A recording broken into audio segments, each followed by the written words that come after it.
All right, everybody, we are going to get started here in just a second. Hope we are enjoying our old school downtown 81 scene with talking heads as we get started. Welcome, everybody. My name is Pete Harrison, and I'm the inaugural director of Desegregate Connecticut. We are a pro-homes coalition of neighbors and nonprofits dedicated to seeing a more sustainable and equitable Connecticut. And I want to welcome everybody to our Pro Homes rally. We're going to get started right now. And I just want to touch base quickly on the agenda, what we're going to get through here. Nick, if you want to jump to the next slide. Thank you. So we're going to touch basically about what we mean by pro homes, and we're going to get into why we've chosen that saying and why that's powerful. We're going to do a very quick legislative recap of our proposals for the 2022 short session. With our legislative director, Nick, who will also talk about how you can get involved, which is all why we're here today. Then we're going to have an opportunity to hear from some of our coalition members, partners, and allies about why they're pro-homes and why they're excited for our legislative priorities this year and beyond. And then finally, as a very special sneak peek for everybody involved, we are going to be debuting our really exciting animated transit-oriented community explainer video at the end of that, just around 12:30. So it's going to be a really great, fast event to get everybody excited for getting to work at the legislative session. So I want to jump into why we call ourselves Pro Homes.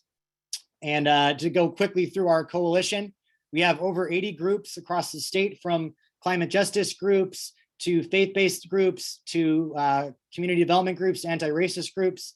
We are really a cross-section of residents all across the state of Connecticut working together to see a more equitable and sustainable Connecticut. I'll go next slide.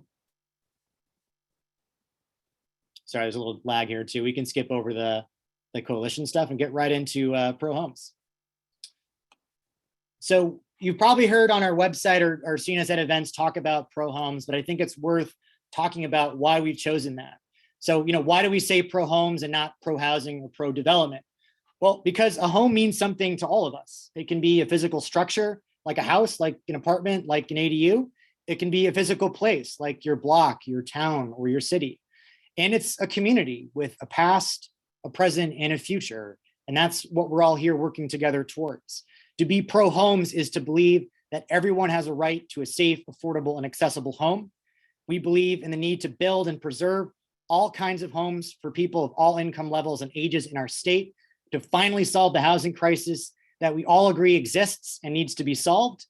We also recognize there is no silver bullet to solving our housing crisis. We need to use all the tools that we have, and we believe that land use reform is one of those critical pieces. We believe that inclusive homes and strong and vibrant communities create strong and vibrant communities that benefit all of us. And we believe that zoning law must reflect those values. We believe that all towns and cities should have the homes we need to welcome people of all incomes, all races, and all ages. We believe that meeting the climate crisis means meeting the need for affordable homes in smart places, accessible by transit and served by infrastructure. And we believe that more homes and more kinds of homes mean more jobs, more services, and more shared prosperity for all of us. So how can you be the change, and how can we together make a pro homes vision a reality? Well, we start by acknowledging our history, that our states and our towns were intentionally segregated by federal, state, and local policies like redlining and racial steering in the 20th century. We are all living in that legacy, and now is the time to repair it. Then we look at the facts, data, and personal stories that shape our solutions and inspire each other to take action. We know that the more we talk to our neighbors and elected leaders about land use reforms, the more we will win the change we want. We know that making change means building power locally and at the state level, and that means speaking up and speaking out. Every one of us on this call in this coalition is already the leader that we need to make this change happen. And we know that the diversity of voices and opinions in our coalition strengthen our coalition and strengthen our power to see our pro homes agenda exercised. And finally, we believe that zoning reform is at the heart of a more equitable and sustainable Connecticut. It's also a starting point and one part of a larger movement of ideas and people that we're proud to be a part of, along with so many advocates and organizations in Connecticut. So I want to punt it over to Nick T, our legislative director, to give a very quick recap of our proposals and what we can do to get started. Hey, everybody. So very excited to be joining the DesegregateCT team as of a couple weeks ago as the new legislative director. We've got three main proposals we are pushing this year that we really think embody the pro-homes agenda that we support and really have some traction in the legislature. So just like a quick reminder, this year we're really pushing our equitable transit oriented communities proposal. We're pushing more sensible lot sizes, so changing minimum lot sizes in our state and simplifying zoning, so that way small towns don't have a million different zoning boards, and we can simplify that process to make it much more accessible for folks who want to see change. These things are like, we've been having meetings over the past couple of weeks. We're hearing good feedback. We really think that there's some traction to make some change happen this legislative session. And we want to help you be the change makers to help us get these things across the finish line. So just a couple, quick things of like what our goals are. Of course, we're going to hopefully get our proposal raised in the committees, get our public hearing scheduled, and our bill passed. It's a short session. I think we're like under 75 days left to go, even if it's that much before the session ends. So we are working up against the clock every single day, working hard to get meetings with legislators, with the governor's office, with just about everybody who could hear these proposals and hear why they are so sensible. So just to give you a couple key requests and a couple key asks of how you could help get this agenda across the finish line, we want you to reach out to your legislators to set up meetings, one-on-ones, to engage them. We're happy to come along to these meetings to talk with them about why these proposals are sensible and educate them. But this is an election year. Legislators want to hear from their constituents, and they want you to engage with them. The other really big thing we are pushing is emailing the governor and telling him why this needs to be a pro-home session. The governor needs to hear from absolutely everybody this year, especially in a re-election year, that we need a pro-homes legislative session. We're also hoping to be proactive. So we're pretty confident we're going to get a public hearing on some of our proposals. So we're asking that you prepare some testimony in advance. Get ready to tell your story. We're always on the DesegregateCT team ready and able to help you tell your story. So of course, reach out if you need help preparing testimony. The other thing we want to invite you to do to tell your story is write an op-ed or a letter to the editor to your newspaper. They will run your story. They want to hear it. Your community wants to hear your story. And it's really powerful to hear voices from every community talk about why being pro-homes is so important. And lastly, just engage with our social media channels on Facebook, Twitter, Instagram. We do our best to keep everything updated, share important information, share op-eds, share everything that we can. And if you can help engage, it puts it that much more pressure on lawmakers and everybody else to see what we're saying and why we support a pro-home session. So I'll kick it back to Pete, who can introduce some of our members from our coalition. Thanks, Nick. Really appreciate it. And I put in the chat the info@desegregate.org email address, which if you have any interest in what Nick has talked about, which we hope you do, please feel free to email us and we'll direct you to our team members to get you plugged into that work. Next, we want to hear from some of our allies and coalition members about why they're pro-homes supporters. And we're going to start with Sheila Hayes, who is the director of the Sunrise Connecticut chapter, a student at UConn, originally from Mansfield, Connecticut. Go for it, Sheila. Thank you so much, Pete. Really excited to be here today. My name is Sheila Hayes, and I am an 18-year-old climate activist from Storrs and the director of Sunrise Connecticut. For those of you who are not familiar with Sunrise Connecticut, we are a youth-led organization fighting for climate justice in Connecticut. I'm so excited to be here today because of how deeply intersectional climate justice and zoning reform are. Creating homes that are easily walkable and in transit-rich areas is not only important for people and their well-being, but also for the environment and for climate change. In Connecticut, transportation is the single biggest contributor to our state's greenhouse gas emissions. And so by creating communities that are centered around public transport, we can reduce the amount that people are driving, which not only reduces greenhouse gas emissions, but also asthma and other negative health effects. And by ensuring that these homes are easily walkable, we further reduce transportation-related emissions. All of this is to say that what is good for people, what is good for communities, is often also good for the climate. As the climate crisis continues to accelerate, we know that we must take immediate and drastic climate action. And we know that communities of color and low-income communities are disproportionately affected by climate change, even though they contribute the least to it. We also know that young people will have to bear the brunt of a crisis that is not of our making. But we also know that there are solutions, that there are ways to combat the climate crisis while protecting our communities and healing injustices. And one of these ways is creating more walkable homes in communities that are centered around public transit. I'm really excited about what Desegregate Connecticut is fighting for. I'm excited about the communities that we are helping to build and create. But more than anything, I'm excited about how we can do this while fighting the climate crisis. Thank you so much for having me today and for being a part of this work. Thank you so much, Sina. Appreciate your leadership on climate justice and on walkable communities. Next up, we have one of our longtime allies, Sheila Hayes, who is the president of the Norwich NAACP chapter and an advocate for TOCs and many other things from Norwich, Connecticut. I have to unmute myself.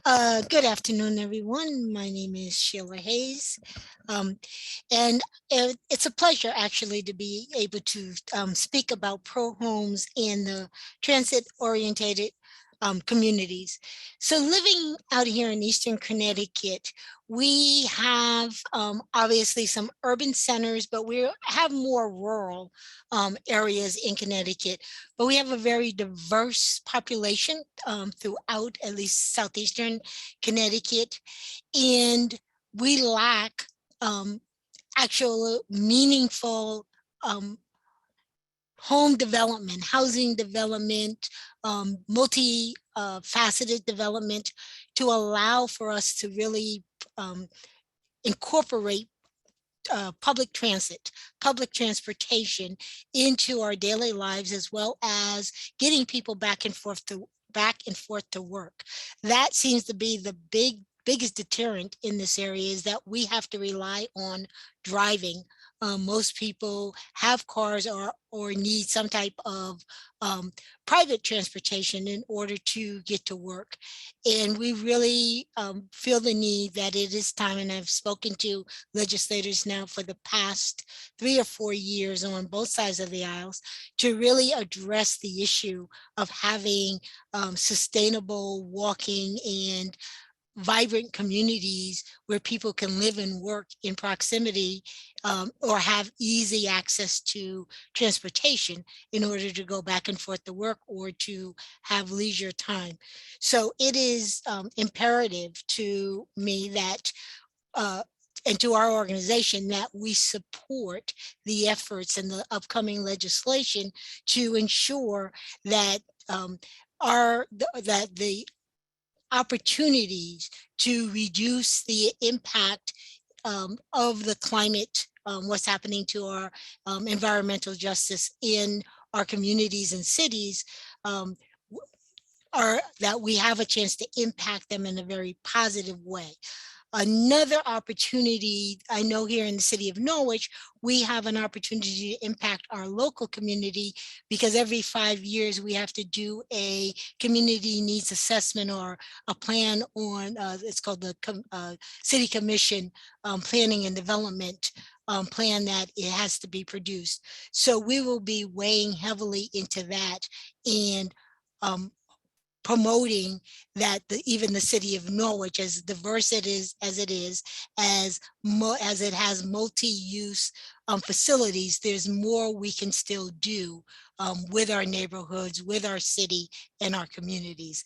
I look forward to working with all of you, and thank you. Thank you so much, Sheila, and thank you so much for your leadership. Next up, we have Marita Hamri, who is a member of the Greenwich Representative Town Meeting and a former pastor of the First United Methodist Church of Round Hill and a resident of Greenwich, Connecticut. Thank you. Hi, I'm Marita Hamri, and as I said, I live in Greenwich. This town, its public schools and my current church where I attend, the First United Methodist Church, helped to raise and shape my 2 children who are now adults. At our church's worship services, my family sat near a retired teacher who has lived in the same house in town for over 50 years.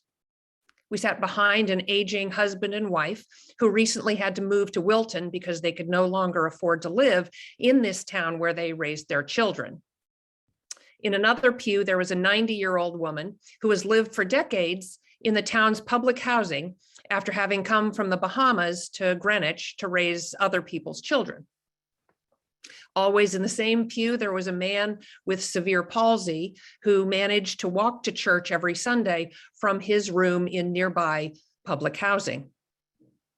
There was a couple who have lived in a large condominium complex across the street and who have attended our church because it is accessible by wheelchair. Now, these people in our congregation who helped to raise my children have been able to live in Greenwich and attend our church because when they moved here decades ago, the town offered expanding and diverse housing options.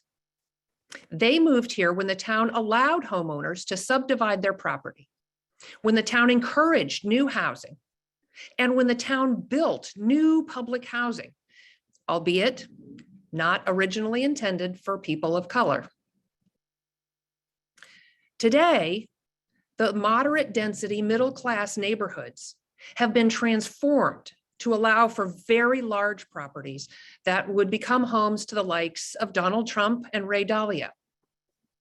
Today, teachers, police officers, and firefighters who care for the town cannot afford to house their own families here.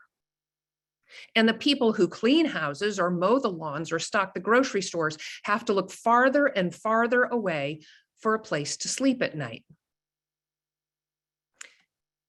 When the rest of the world looks at Greenwich, they see mansions and Maseratis, gated driveways, and vast green lawns. And that narrow vision of our town has slowly begun to eat away at us.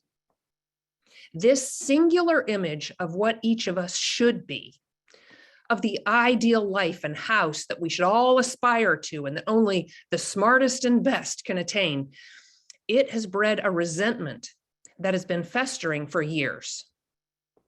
We have started to look at our neighbors across town and potential new residents with anger and fear. And now that resentment has boiled over to the point where we are at war with one another in our town in a way that I have never seen. And I look at what's happened and I know that that's not who we are. I know that with such certainty because Greenwich is not mansions and Maseratis and gated driveways and lawns. Greenwich is my church. And if everyone could see this incredible gathering of people from different walks of life every Sunday, who have loved each other through some of the most tumultuous years in our nation's history, they would know that this town is a special place where so much more is possible. I see a future Greenwich that takes a cue from its former self. A Greenwich that looks boldly to the future in its housing plans, welcoming new people and also embracing its long-term residents, thriving in diversity and true community. And to do that, I hope we build more homes here in Greenwich and across Connecticut. Thank you. Thank you so much for that. And that's not always a voice that gets heard from Greenwich, and we really appreciate all of your support and look forward to working with you some more going through this session. Next up, we have Eddie Long, who's a co-chair of the Public Art for Racial Justice Education Coalition in the southeast part of the state, who lives in New London. Thank you, Peter, and thank you, Moretta, who spoke just before me, who reminds us that access to housing for some is access to dignity. So we're fighting for that too. I live in New London, which is a walkable community, something I benefit from as I'm a non-driving citizen. New London is also a transit-oriented community. More specifically, I live close to downtown. That's an area that struggles to fill many of its empty residential spaces. So I have a stake in housing becoming more accessible in Connecticut. As we focus on housing today, I'm here just to spotlight something a little different in addition to housing. I want to just enter the word volunteerism into today's record. Volunteerism is what brings so many of us to the table. It's that appreciation that every little bit helps. As I said to Peter when we got to speak very briefly earlier today, this is a cumulative effort. Anytime you set out to make a change in government, it's a cumulative effort. So thanks to all of you who attended today, who have taken an interest and then eventually taken a leap into volunteering your time and energy to fight for more equitable housing in our state. It's going to take all of us to make our state listen to us. So thank you. Thank you so much, Eddie. And spoken like a true organizer, every little bit matters. And whether it's sending an email or showing up at a meeting, everybody on this call can make a contribution, and we really encourage everyone to do so. Next up, we have Reverend John Morehouse, who is minister of the Westport Unitarian Church, who had the opportunity to speak on Martin Luther King Day with a very motivated congregation. And he's been an active member of the civil rights community for a very long time, and it lives in Stratford. Thanks, Pete. And thank you to all of you for being here today and for the good work you're doing. I moved to Westport, Connecticut from Los Angeles, where I was working on some of these very same issues where rich communities were keeping out the opportunity for people who actually worked in the communities to live there. When I came to Westport, knowing full well that it sits right in the middle of the Gold Coast, I was struck by the vast differences in housing and income, and especially around schools, which I was even more than I had seen when I was living in LA. The Bridgeport school system, Bridgeport being a city much more diverse in many ways, spends roughly around $18,000 a year per student. And Westport spends around $22,000 per student. Not only that, but the facilities that these students have are vastly different. Our congregation works with the Beardsley School in Bridgeport, and we're there often to just provide needed supplies to kids, and that would never happen in Westport. What I understand now is that the large segregation gap that exists between communities in Westport is driven in large part by housing prices. And I've certainly felt this personally. I can't afford to live in Westport. I'm well paid, but not well enough paid. I live in Stratford, a beautiful community, which is more diverse for me, which is much more comfortable for me. Keeping home prices high, of course, allows for things such as better schools. It also, though, reinforces, as we all know, the tendency to keep communities segregated by race and class and economic circumstances and ethnicity. And I believe that housing could very well be at the root of segregation and racial injustice. That housing and racial injustice, along with environmental justice, are all intersecting. And Westport is a place where this is happening. Now, they are aware of that. I think many in the community who would like to see this changed. But what is called affordable housing for us usually just means that people who are of retirement age can afford it, who lived here once before and have some of the assets necessary to sort of severely downsize. It doesn't mean that communities of color can find a home here. Our congregation is deeply committed to this issue and to racial justice in general, and we look forward to partnering with Desegregate Connecticut and any of you as we continue the good work before us. Thanks so much. Thank you so much, Reverend. We look forward to working with you as well. And last up for our speakers, we've got one of our own, Marcus Palumbo, who's on a gap year between high school and college, who is a local organizer and researcher with our group, who is a resident of Mansfield. Go for it, Marcus. Hi, everyone. Really happy to be here.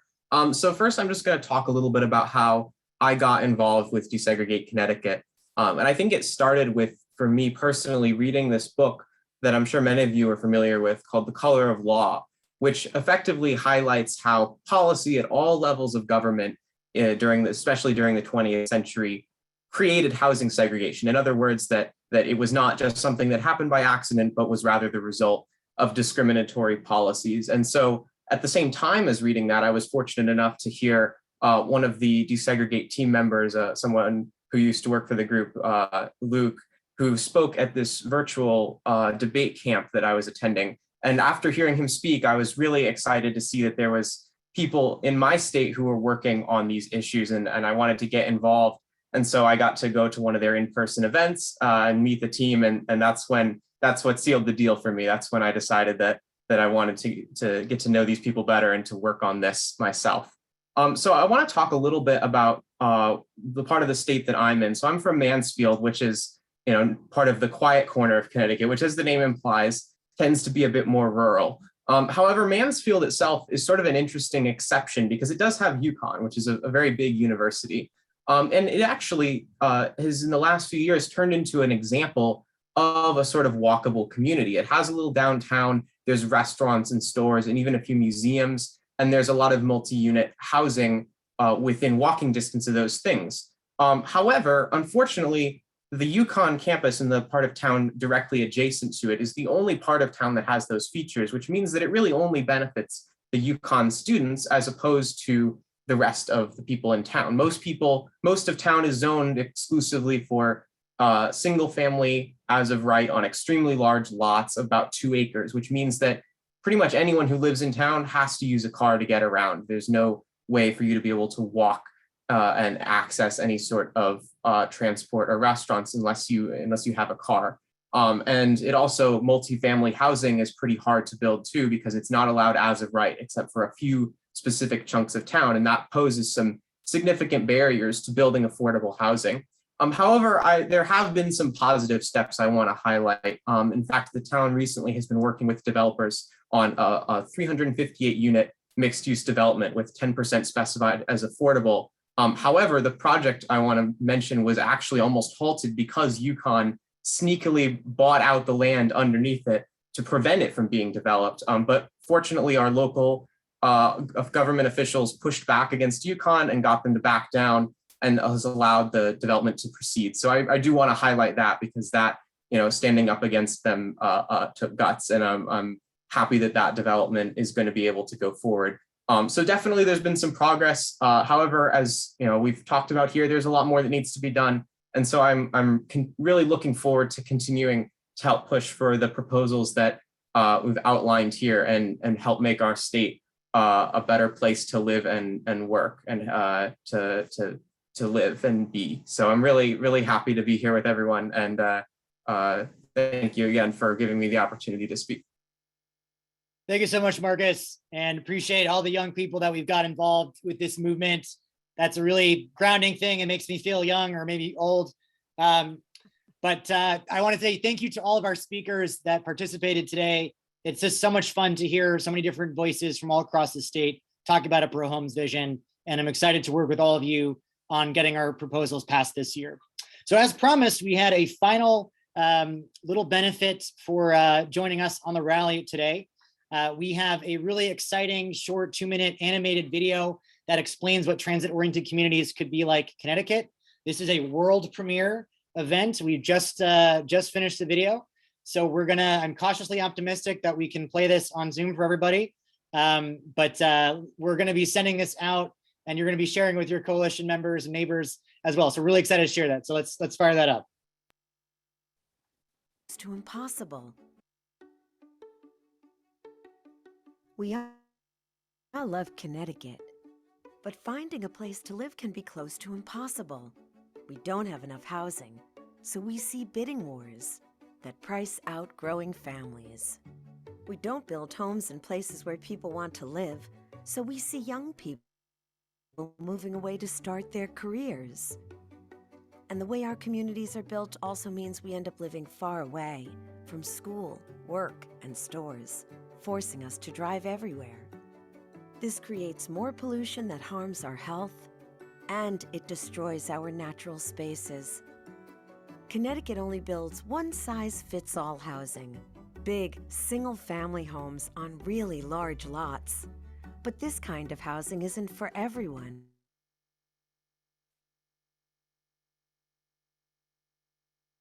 So many people can't find the homes they need to stay in their communities. Connecticut has some great walkable and connected communities that people love. Let's make it easier to create more places like these, especially near transit.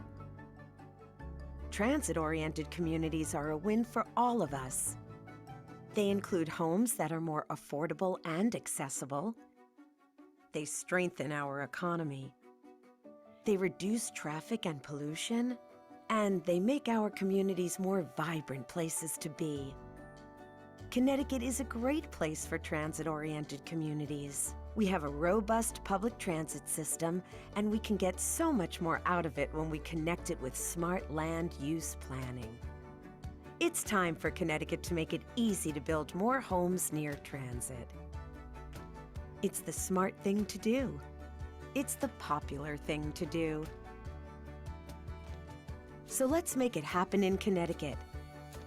Learn more about how you can advocate for transit-oriented communities at DesegregateCT.org. All right, so I hope everybody loved that. That was the first time I've seen the full thing. Very exciting. We'll post that up on the website later this week. And really appreciate everybody coming on today for a Pro Homes rally. We look forward to seeing all of you come out and testify, talk to your legislators, talk to your governor, talk to your neighborhoods. We've got the tools that we need to get this stuff done. So let's make sure we do it. So thank you so much. Have a good rest of your day, everybody. You too, sir. Thank you.